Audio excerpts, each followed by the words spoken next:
नमस्कार दोस्तों, एक बार फिर से इंडिया की एंटी टेररिस्ट स्क्वाड ने, मध्य प्रदेश की खासतौर से एंटी टेररिस्ट स्क्वाड ने बहुत बड़ा इंडियन मुजाहिदीन का जो प्लान था उसको फेल कर दिया है।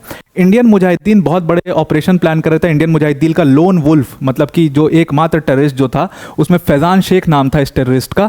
ये कई जगहों पर अटैक करने का प्लान कर रहा था, जैसे दिल्ली टारगेट पर था, मुंबई टारगेट पर था, अहमदाबाद टारगेट पर था। ऐसे कई सारे शहर इसके टारगेट पे थे। कई बार इसने रेकी भी करी थी इन सारे शहरों की। तो फैज़ान शेख को फाइनली मध्य प्रदेश से अरेस्ट कर लिया गया है।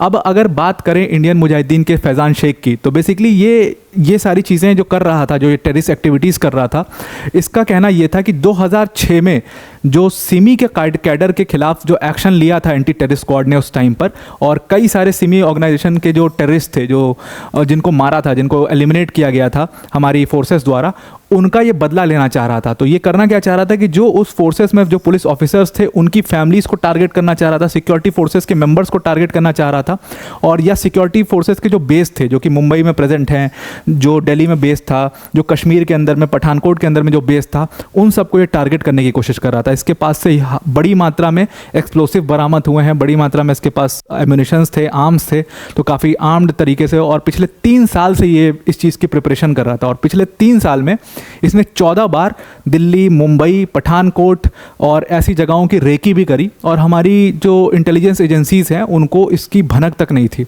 अब इसकी भनक हमें तब लगी जब इसके डिजिटल फुटप्रिंट्स जो हैं वो हमें मिलना शुरू हुए। अब देखो, डिजिटल फुटप्रिंट्स आज के ज़माने में छुपाना बहुत मुश्किल है। तो जब इसकी प्रोफाइल खंगाली शुरू करनी, इसकी सस्पिशियस एक्टिविटीज़ फोर्सेस की नज़र में तब आ गई जब इसने इंडियन मुजाहिदीन से रिलेटेड पोस्ट डालना शुरू किया अपने फेसबुक के ऊपर में। उसके बाद जो मौलाना मसूद अजहर है, जिसने जैश ए मोहम्मद को बनाया था, जैश ए मोहम्मद जो कि एक टेररिस्ट ऑर्गेनाइजेशन है, कभी इसके ऊपर डिटेल में चर्चा करेंगे। तो जैश ए मोहम्मद जिसको मौलाना मसूद अजहर ने बनाया था, उसका स्पीचेस ये डालना शुरू किया। उसके बाद जो कंधार हाईजैक हुआ था, जिसको लश्कर तैयबा ने किया था, उसका ये स्टोरी बताने लगा। उसके बाद एक ऑर्गेनाइजेशन है, बहुत फेमस ऑर्गेनाइजेशन है, गज़वात उल हिंद, और ये फेमस किस लिए है? ये अपने टेररिस्ट एक्टिविटीज़ के लिए बहुत फेमस है। मतलब इसने बड़ी बड़ी टेररिस्ट एक्टिविटीज़ करी हैं। अलकायदा का एक तरीके से ऑफशूट है गज़वात उल हिंद। हालांकि भारत में बहुत एक्टिव नहीं है ये ग्रुप, और भारत में इसका कोई लेना देना नहीं है। तो इनके बारे में इनकी पोस्ट डालना शुरू किया इस लड़के ने। तो फैज़ान शेख के इन सारी चीज़ों को, डिजिटल फुटप्रिंट्स को देख करके फोर्सेस ने इसको ट्रैक डाउन करना शुरू किया, और तब जा करके एक अचानक से इसके घर पे छापा मार करके इसको वहाँ से अरेस्ट किया गया। इसने पिछले 2-3 साल से अपने आप को कट डाउन कर लिया था सोसाइटी से, हर जगह से कहीं जाना वाना सब छोड़ दिया था, और ये पूरी तरीके से एक लोन वुल्फ प्लान कर रहा था, लोन वुल्फ अटैक प्लान कर रहा था इंडिया की कई सारी सिटीज़ के ऊपर में।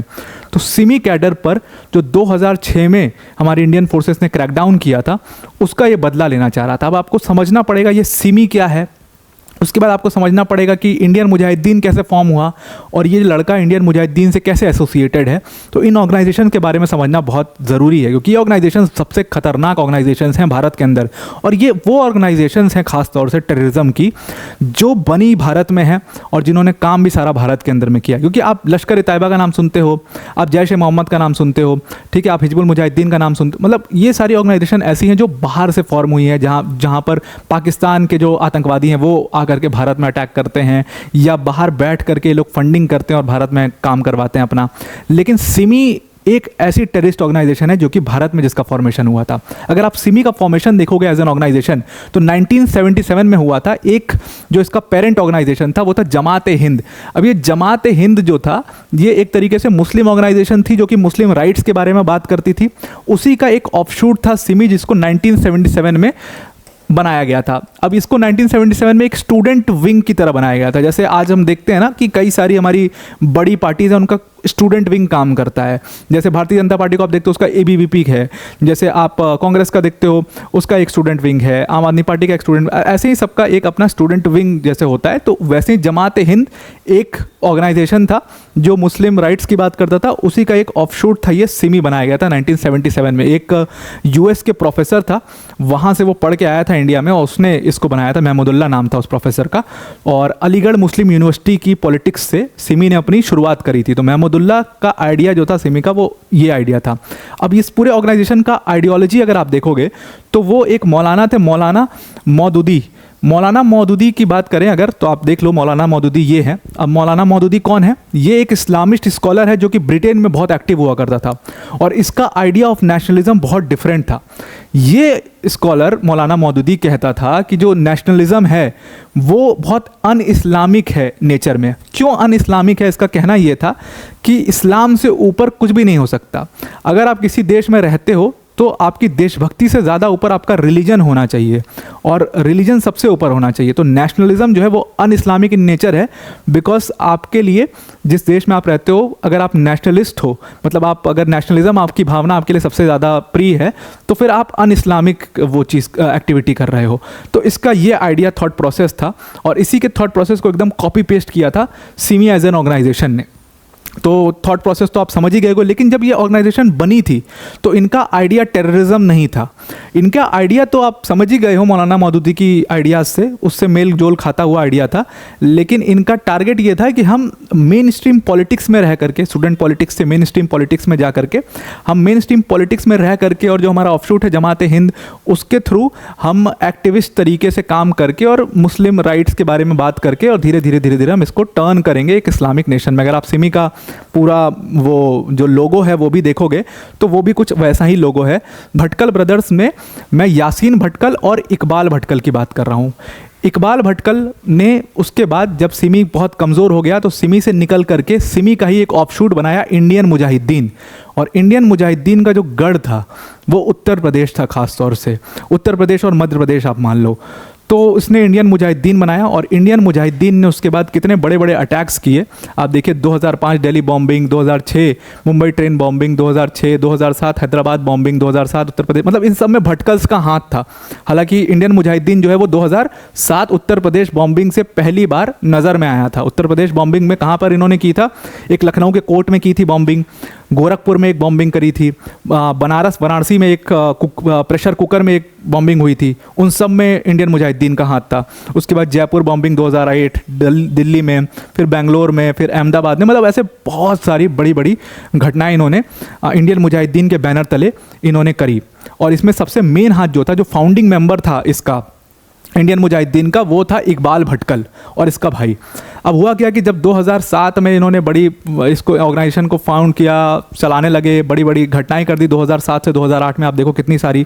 तो 2008 में जो हमारी एंटी टेररिस्ट स्क्वाड है वो सीरियस क्रैकडाउन करना शुरू करी और उस टाइम पर ये दोनों जो हैं, ये दोनों भाई इकबाल भटकल और इसका भाई, दोनों यहाँ से भाग करके पाकिस्तान चले जाते हैं शरण लेने। और उसके बाद 2008 में यासीन भटकल जो है वो इंडियन मुजाहिदीन की कमान संभाल लेता है और ये भी इंडियन मुजाहिदीन को काफ़ी टाइम तक संभालता है। लेकिन उसके बाद यासीन भटकल को भी हमारी एंटी टेररिस्ट स्क्वाड पकड़ लेती है, जिसके बाद बताया ऐसा जाता है कि इंडियन मुजाहिदीन की कमर पूरी तरीके से तोड़ दी गई थी यासीन भटकल के अरेस्ट के बाद। लेकिन क्योंकि इकबाल भटकल और इसके भटकल ब्रदर्स जो हैं, ये 3-4 भाई हैं सब, और ये लोग आज भी बहुत एक्टिव हैं।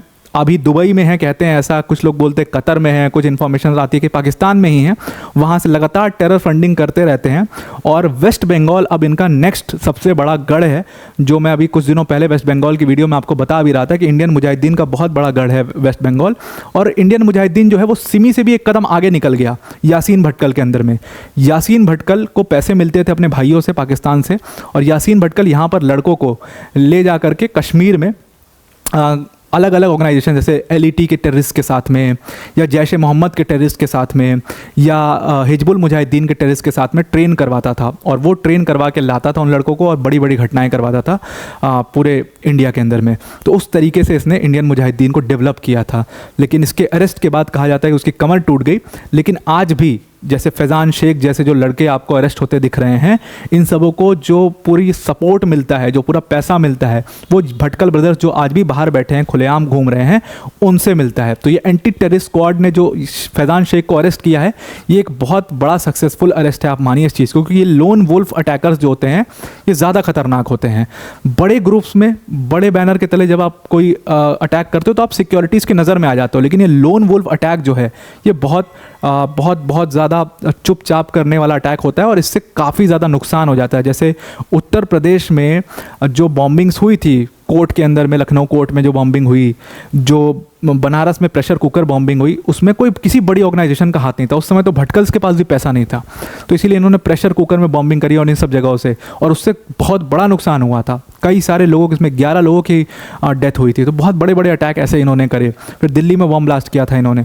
तो इस तरीके से ये बहुत स्ट्रांग हो जाते हैं इस चीज़ से, क्योंकि ये बहुत शांति से काम करते हैं और ये नज़र में नहीं आते सिक्योरिटीज़ के। और अगर आप जैसे जैश ए मोहम्मद से जुड़ जाओगे, लश्कर ए तैयबा, तो लश्कर ए तैयबा, जैश के कमांडर्स, सारे कमांडर्स सबके कहाँ कहाँ पर हैं, सबकी मैपिंग सिक्योरिटीज़ के पास होती है, सबको ट्रैक करती रहती हैं। तो वहाँ पर आपके पकड़े जाने के चांसेस इन लोग के बहुत ज़्यादा होता है। तो इसीलिए कोशिश ये करते हैं कि ये लोन वुल्फ अटैक जो है इंडियन मुजाहिदीन करे, और इंडियन मुजाहिदीन को जाना भी इसीलिए जाता है। तो फिलहाल हमारी जो एंटी टेररिस्ट स्क्वाड है उसने बड़ी अरेस्ट करी है, और ये बहुत अच्छी खबर है हमारी पीसफुल सोसाइटी के लिए। तो आई होप आपको ये पूरा article, Indian Mujahideen, SIMI cadre, इन लोगों का फॉर्मेशन समझ में आ गया होगा। अब वीडियो को एंड करने से पहले अनअकैडमी टीम की तरफ से एक बहुत बड़ी अनाउंसमेंट है। देखो, अनअकैडमी टीम ने, जो अनअकैडमी का बिगेस्ट एवर इवेंट है, जिसको अनअकैडमी यूपीएससी समिट कहते हैं, जो कि होने वाला है in collaboration with the Hindu group.